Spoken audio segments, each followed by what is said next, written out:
Alhamdulillah alladzi at'amana wa saqana wa ja'alana minal muslimin. Udah pada makan jamaah?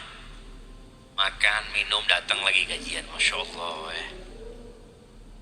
Kita ini kajian di zona nyaman. Ya kemarin ada kajian yang gak nyaman jamaah ya. Iya loh Ustaz, bayar gimana gak nyaman, protes sama panitia gitu macam.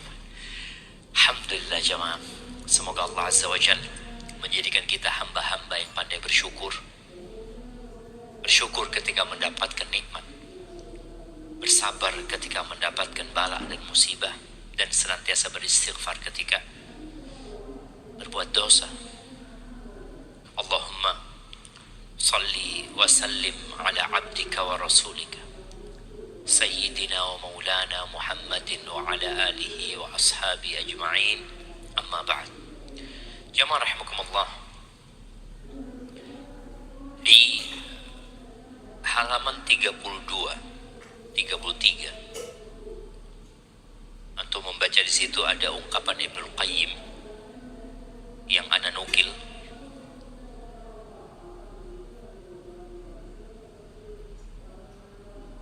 Beliau mengatakan waqad ajma'a uqala kulli ummah ala anna an-na'im la yudraku bin na'im.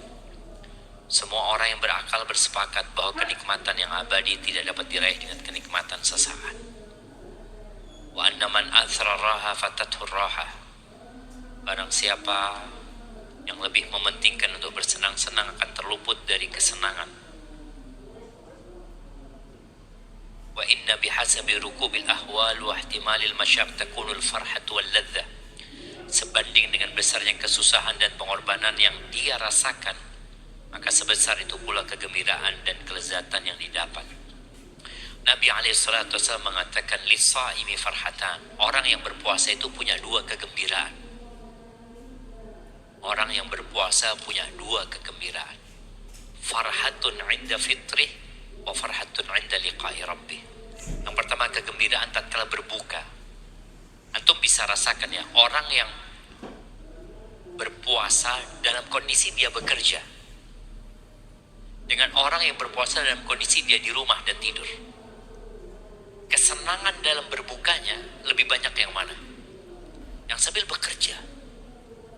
Dia merasakan, ya Allah haus ya, apalagi dia mungkin tukang parkir atau kuli bangunan. Memang sebanding. Berbeda dengan orang kaya yang keluar masuk mobil ber-AC, kantor ber-AC, kemudian dia berbuka.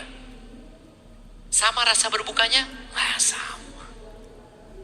Maka setara, sebanding dengan kesusahan, orang itu akan merasakan kegembiraan. Fala farhata liman la hamma lahu. Tidak ada kegembiraan bagi orang yang tidak memiliki kecemasan. Ya gimana dia akan gembira? Nggak ada cemas. Tapi orang kalau cemas ya, seperti seorang laki-laki yang menunggu kelahiran putranya. Ketika anak-anak yang ke-6 itu divonis sama dokter harus dikeluarkan malam itu, umur 7 bulan di perut ibundanya. Anak nganter istri karena dokternya perempuan, biarlah dia sama perempuan. Terus tahu istri anak berkeringat, dia mengatakan, bang datang ke sini bang. Anak masuk, subhanallah coba. Anak memandang wajah dokternya, tak enak anak sama dokternya. Anak dengerin, ya kenapa dok ini harus malam ini harus dikeluarkan bayinya, kau nggak akan meninggal dunia. Macam-macam dia ngomong. Anak ngomong sama istri anak, nggak apa-apa, yuk pulang ke rumah. Dan alhamdulillah nggak apa-apa. Besoknya baru ke dokter, dokter mengatakan nggak apa-apa Ustaz, harus bed rest saja. Cuma dokternya itu ngomong, anaknya itu terlilit 2 lilitan Ustaz, kata dia. Maka harus bed rest, nanti kalau lahiran di rumah sakit Ustaz. Dokternya ngomong gitu. Subhanallah, anak itu lahir malam 11 Ramadan, anak ingat. Lahir di bidan. Gimana gembiranya kita, tapi setelah cemas 2 bulan. Jadi cemasnya itu dari dokter yang ngasih tahu anak itu harus dilahirkan malam itu. 2 bulan, jadi gembiranya ya Allah. Maka di sini ucapan Ibnu Qayyim, fala farha liman la hamma lahu. Nggak ada kegembiraan buat orang yang tidak memiliki kecemasan dia. Wala ladza liman la sabra lahu, tidak ada kelezatan bagi orang yang tidak memiliki kesabaran. Sabar itu pahit, pahit. As-sabru kas-sabiri murrun fi madaqatihi. Sabar itu seperti jadam. Antum tahu jamu pahit? Sekarang jamu pahit namanya apa? Jamu apa? Brotowali. Kasih hadiah Brotowali. Nah, yang Brotowali kasih hadiah. Jamu Brotowali itu pahit rasanya jamaah. Murrun fi madaq, lakin awaqibahu lakin awaqibuhu ahla minal asal. Tapi akibatnya setelah itu lebih enak daripada madu. Maka antum orang yang sabar itu akan merasakan, ya Allah, lezatnya. Wala na'ima liman la syaqa'a lahu. Tidak ada kenikmatan bagi orang yang tidak memiliki penderitaan. Orang itu akan merasakan nikmat ketika dia menderita. Makanya ada orang kaya yang tidak pernah merasakan nikmatnya makan kecuali Ramadan. Kenapa? Karena dia makan sebelum lapar. Gak pernah dia lapar.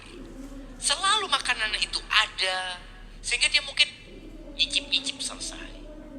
Tapi antum merasakan ya, kuli bangunan diundang makan sama antum ke rumah. Allahu Akbar. Selesai makan dia tanya, di mana tempat cuci piring? Karena dia benar-benar merasakan, ya Allah, nikmat setelah penderitaan. Wala rahata liman la ta'aba lahu, dan tiada istirahat bagi orang yang tidak mau lelah. Antum ngomong ana mau istirahat, mau healing tadi anda sebutkan. Apa sih yang terjadi sama antum? Kalau antum capek mau istirahat, pantas. Nih kajian bentar lagi ya. Dapat sejam.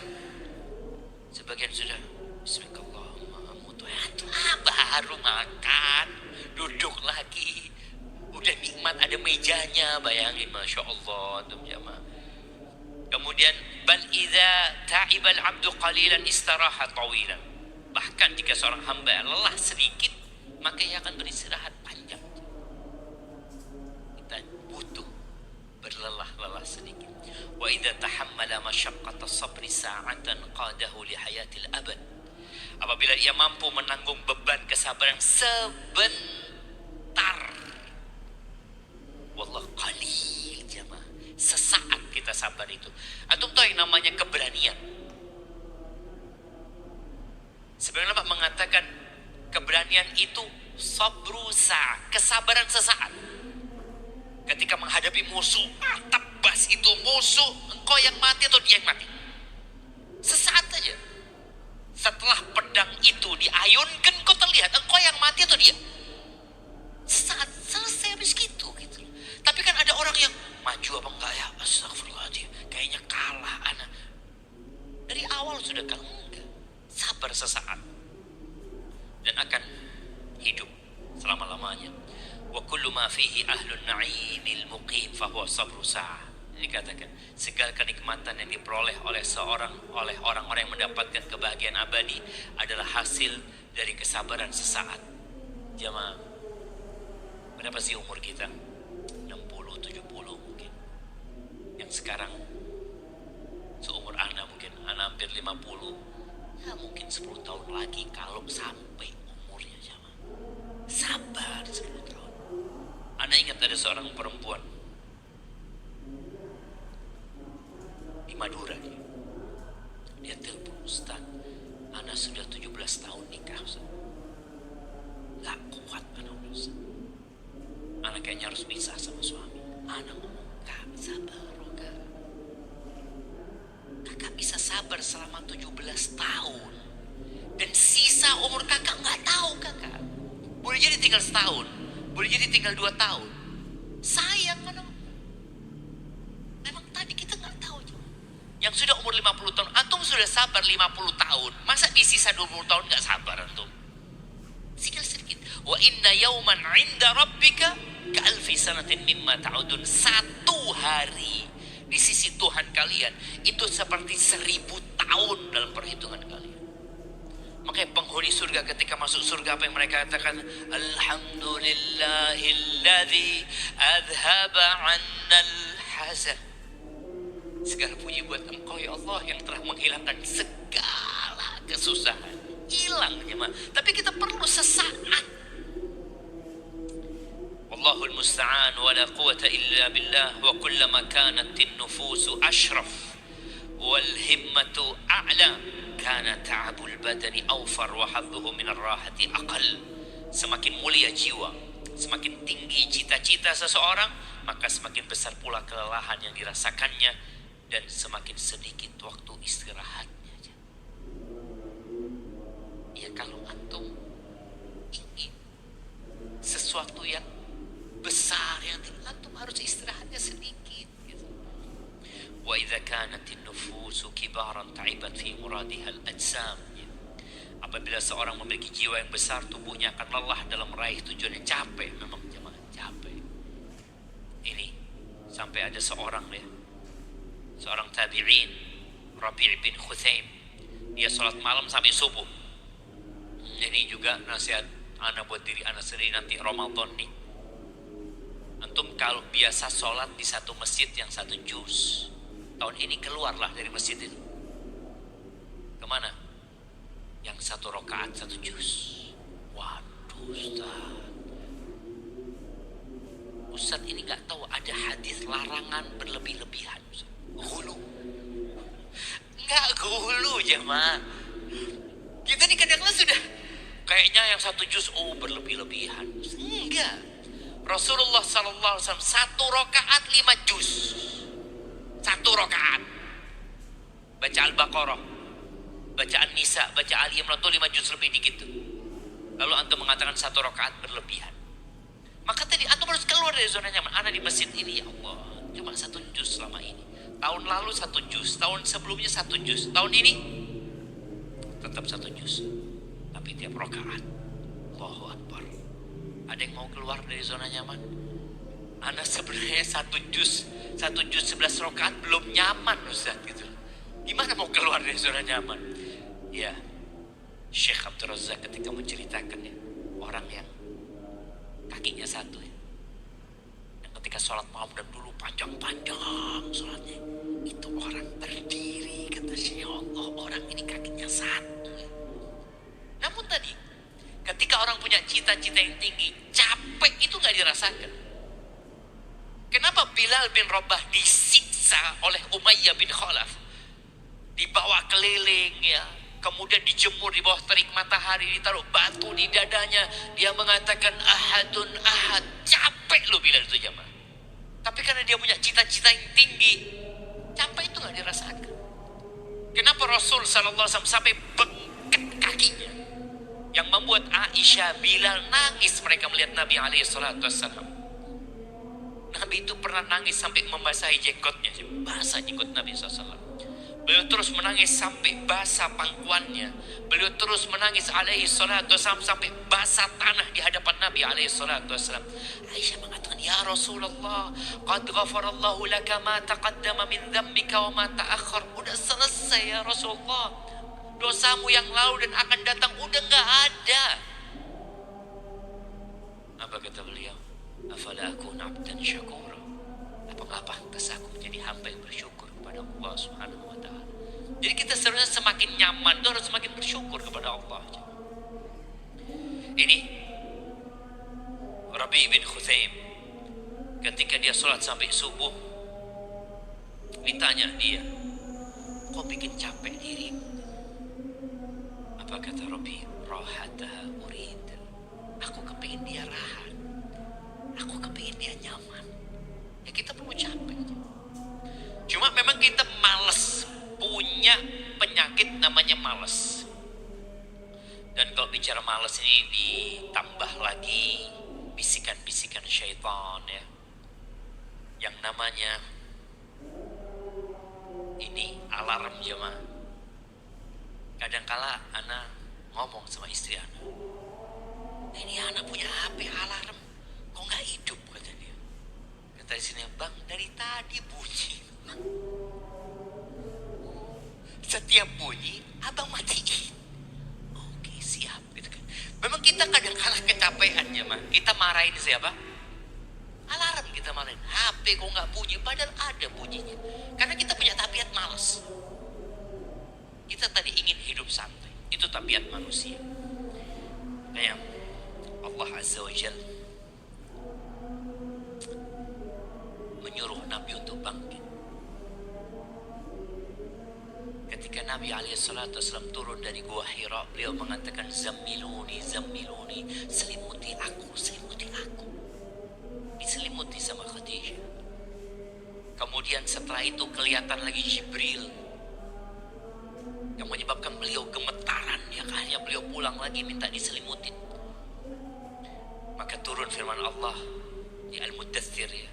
Ya ayyuhal muddathir, wahai orang yang berselimut, qum fa'anzir, bangkit engkau.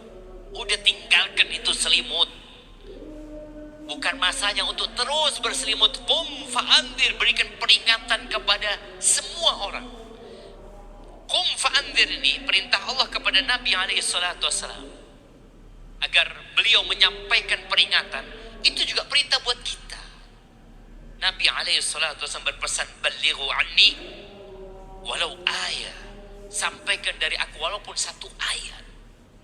Kenapa panitia tanya, siapa yang bawa satu orang, siapa yang bawa dua orang, siapa yang bawa tiga orang, siapa yang bawa? Allahu Akbar. Abu Bakar As-Siddiq itu bawa Uthman bin Affan, dia bawa Abdurrahman bin Auf, dia bawa Sa'ad bin Abi Waqqas ke Nabi SAW. Dia bawa Zubair bin Awam. Ini sahabat yang dibawa Abu Bakar, semuanya dijamin masuk surga. Artinya ketika antum tahu dengan yang namanya hidayah, antum bagi sama orang lain gitu. Kom, ayo sampaikan sudah. Anak bukan ustaz, iya, tapi kau dengar satu ayat ya. Kau tahu sholat itu wajib, kau tahu puasa itu wajib. Engkau punya teman gak puasa, engkau biarkan. Ustaz, daripada anda ribut sama mereka, Ustaz, daripada anda dimaki sama mereka, daripada mereka menjauh dari anak, daripada anda gak punya sohib, qum fa'andir, selesai masa nyaman-nyaman antum sudah. Mungkin mereka akan meninggalkan antum, tapi ada satu pesan yang sudah antum sampaikan kepada mereka. Pesan apa? Antum cinta sama mereka. Anda menyampaikan ini karena sayang sama. Qum fa'andir. Ya, di Al-Muzammil ya, Allah perintahkan untuk bangun malam ya. Beda Al-Muddathir sama Al-Muzammil. Al-Muzammil itu qumil laila illa qalila, engkau bangkit dari tidurmu untuk sholat malam. Al-Muddathir, qum fa'andir, bangkit engkau untuk menyampaikan kepada umat manusia. Kemudian ahibati fillah, agar kita bisa selamat dari sifat malas ini, maka langkah pertama adalah berdoa. Ini doa yang dibaca Nabi SAW pagi dan petang, dan insya Allah antum pada baca doa ini. Baik, siapa yang hafal doanya lengkap, kita kasih hadiah. Nah, mama lengkap.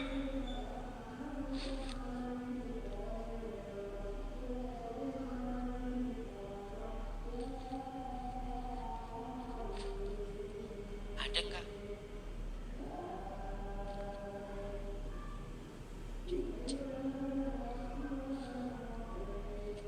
Ada Ustaz. Nah, tafadhali.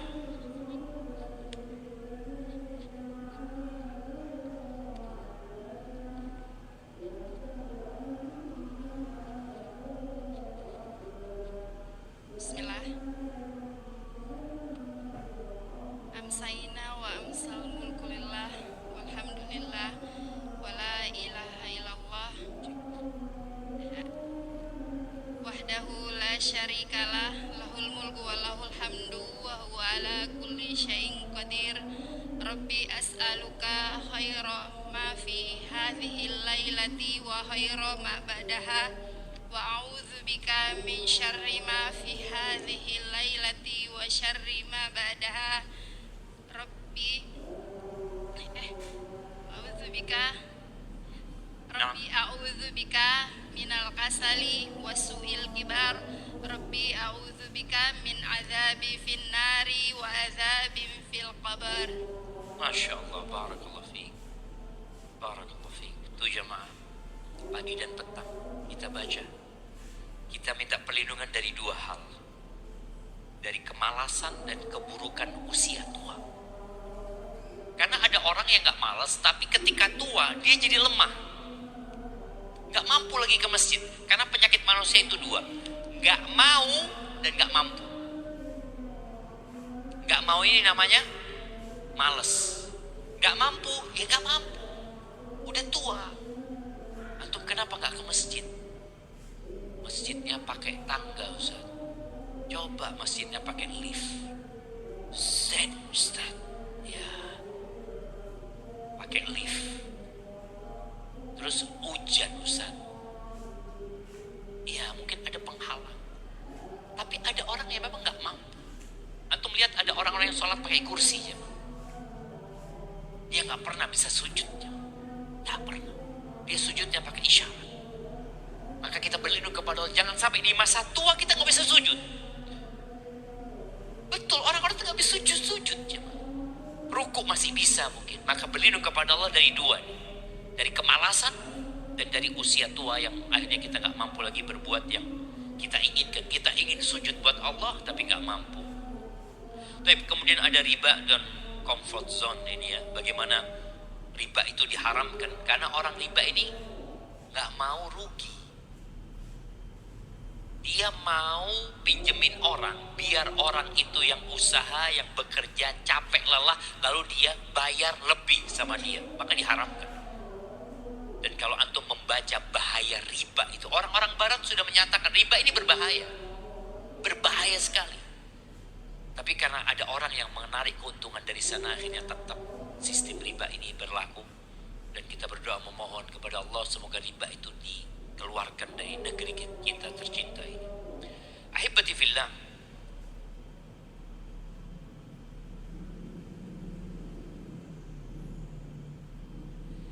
Di halaman 50 ini ada ucapan Hasan al-Basri rahimahullahu ta'ala. Dia pernah menyampaikan ya, usulul syarri thalatha wa furu'uhu sittah. Beliau mengatakan akar kejahatan itu atau pokok-pokok kejahatan itu ada 3. Yang pertama adalah hasad. Yang kedua tamak. Yang ketiga cinta dunia. Cabangnya ada 6. Kita lihat cabangnya ini berbahaya sekali. Yang pertama, hubbun naum, cinta sama tidur. Sampai kajian tidur. Anda melihat ada orang, Ustaz, bukan anak cinta sama tidur Ustaz, tapi anak merasakan kedamaian di majelis ilmu Ustaz. Kalau di rumah ribut terus sama anak-anak, di sini alhamdulillah Ustaz. Jadi bayar buat apa? Tidur, alhamdulillah, nikmat. Ingat hubbun naum. Penghuni surga itu kata Allah, kanu qalilan minal laili ma yahja'un. Dikit tidurnya di malam hari mereka, dikit. Di ayat lain Allah mengatakan tatajafa junubuhum anil madaji. Lambung mereka itu menjauh dari tempat tidur. Menjauh jemaah. Karena orang kalau suka tidur itu pertama mengurangi waktu hidup antum. Kita semua tahu Ashabul Kahfi berapa tahun tidur? 309 tahun. Ketika bangun apa kata mereka? Berapa lama antum tidur? Yauman aw ba'da yaum. Paling banyak sehari, paling banyak. Padahal 309. Maka hubbun naum. Antum silahkan tidur. Maka harapan anak nanti kita habis ini kajian, istirahat, isoma apa? Istirahat, sholat, makan, nggak ada tidurnya. Nah, perlu ditambahin isomatu. Isomatu ya, apa? Istirahat, sholat, makan, turu. Jadi isomatu. Loh, sekarang di barat sana, di Jepang sana, mereka sudah nyuruh istirahat itu tidur. Istirahat main HP, datang kajian, tidur. Jadi tidurnya pas kajian, karena waktu istirahat dia nggak tidur. Maka nanti harapannya pas isomatu itu matikan lampunya. Apanya mau dimatikan? Ya, anak dengar seperti itu di Jepang itu, katanya ketika mereka rapat ini itu pas waktu istirahat dimatikan semua lampu. Tidur mereka aja. Maka istirahat itu harus tidur, soalnya harus tidur. Kalau enggak main handphone kita, main handphone. Pernah anak punya tim, ada ngomong sama dia pas kajian, karena di Jakarta kita naik mobil sendiri. Anak ngomong sama dia, Syuf, antum tidur. Anak kajian antum tidur, karena kita bakal gantian nyetir mobil berdua ini. Anak paling gak tidur di mobil gitu. Selesai kajian, anak lihat dia ngantuk. Antum tadi tidur gitu. Enggak usah main HP. Akhirnya anak belikan minuman berenergi itu. Antum minum ini, anak mau tidur. Ya kalau enggak dia tidur jam, karena kita butuh, tubuh kita butuh tidur, butuh. Maka istirahat yang paling bagus itu adalah tidur memang. Cuma jangan terlalu banyak, jangan cinta sama tidur. Antum butuh tidur. Baik, hubbun nom, cinta sama tidur. Kadang-kadang di Ramadan ada sebagian orang yang puasanya cuma ba'da asar. Cuma ba'da asar dia puasa. Habis subuh tidur sampai zuhur, sholat zuhur tidur lagi asar, bangun asar, alhamdulillah puasa gua hari ini. Puasa apa tidur dan tuh tadi. Tuh Ashabul Kahfi nggak makan 309 tahun kuat, tidur mereka. Hubbun nom. Yang kedua hubbur ri'asah, cinta kedudukan. Cinta kedudukan. Yang ketiga wa hubbus syaba', cinta pada kekenyangan. Karena kenyang ini juga akan mengantarkan kepada tidur juga. Ketika Nabi SAW duduk sama sahabatnya, ada seorang yang bersendawa ya. Sendawa itu tanda apa? Kenyang, perutnya kenyang. Apa kata Nabi SAW? Kuffa anna jusha'an, tahan dari kami sendawamu ini. Fa inna atwalan nasi ju'an yawmal qiyamati aktsaruhum shib'an fid dunya. Engkau tahu orang yang paling panjang laparnya di akhirat itu yang paling sering kenyangnya di dunia. Nabi mengatakan ini. Maka ini penyakit. Kulineran, makan sana, makan udah aja, makan yang ada. Ada Ustaz di Bandung, Ustaz nasi gorengnya zen, naik makan nasi goreng, balik lagi ke Jakarta. Cuma mau nasi goreng, iya zen Ustaz. Waktu kita habis hanya untuk isi perut. Semalam Ana diajak makan di satu restoran sama panitia. Ana tanya, coba dari restoran itu ke tempat kita kajian ini berapa jauh? Ana ngomong, ini perlu dihitung. Jangan mau makan zen, Ana ngomong urusan perut ini tuh cuma urusan sesuap nasi cukup gitu. Cuma ada orang yang benar-benar kuliner ini menjadi target hidup dia. Sabtu makan siang di mana, makan malam di mana, hindarin itu. Hubbus syaba. Kemudian hubbus sana, cinta pujian. Apalagi sekarang dengan adanya like and dislike. Dulu ada dislike jamaah ya, sekarang udah nggak ada lagi ya. Masih ada, bener masih ada. Love terus itu masih ada enggak? Orang kan kalau melihat, ya Allah banyak yang suka sama anak ternyata. Itu penyakit. Mama nih, mama mau dipuji karena apa? Masakan dia, kemudian kecantikannya dia. Cukup yang memuji emak-emak itu suaminya. Ustaz, suami anak nggak pernah puji anak, Ustaz. Anak keluar rumah sekampung muji anak, Ustaz. Antum mau mana terus ya, Mak? Ini bapak-bapak nih, istrinya lewat udah cantik, ya Allah. tiap hari lihat kayak gini gua. Tiap hari. Ya memang istrimu ini gitu. Ada orang yang benar-benar perlu diperbaiki. Manusia itu ingin dipuji, tapi jangan kemudian antum memohon pujian. Paling enggak tuh istri antum puji di rumahnya. Berikan kepuasan di diri dia.